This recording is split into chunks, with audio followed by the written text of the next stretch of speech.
Chapitre 5e. La préparation. Approche-toi de Dieu et il s'approchera de toi. Si tu deviens comme Dieu, tu pourras lire ses pensées. Si ce n'est pas le cas, tu verras que la perception inspirée de la vérité est impossible. Tu ne pourras jamais devenir un grand homme ou femme, à moins que tu n'aies surmonté l'anxiété, le souci et la peur.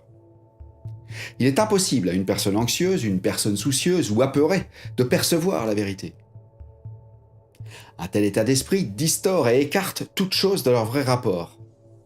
Et ceux qui l'entretiennent ne peuvent lire les pensées de Dieu.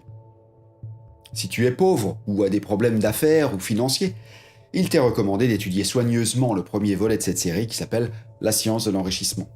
Il te présentera une solution à tes problèmes du style, quelle que soit leur apparente importance ou complexité. Il n'y a pas la moindre raison de se faire du souci à propos des finances.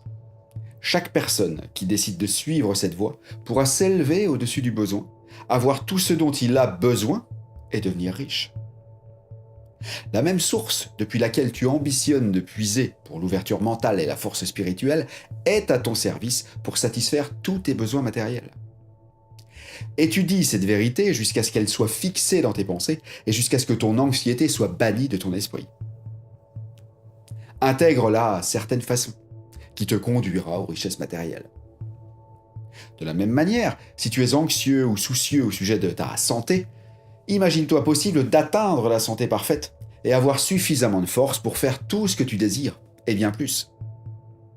Cette intelligence qui est prête à te donner fortune et pouvoir mental et spirituel se réjouira également de te donner la santé. Tu peux demander la santé parfaite à condition d'obéir aux lois simples de la vie et vivre correctement. Terrasse la maladie et chasse la peur. Mais il n'est pas suffisant de s'élever au-dessus de la malfaisance morale non plus.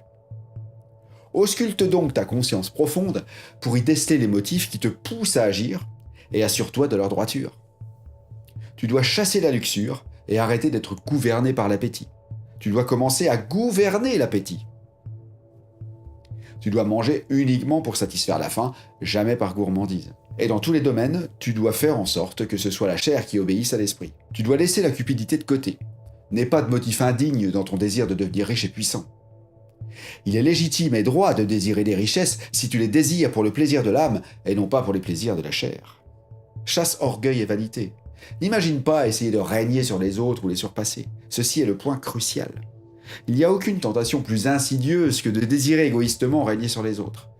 Il n'y a rien de plus attrayant pour la personne ordinaire que de s'asseoir à la place d'honneur des banquets, d'être salué respectueusement en public et d'être appelé rabbi ou maître.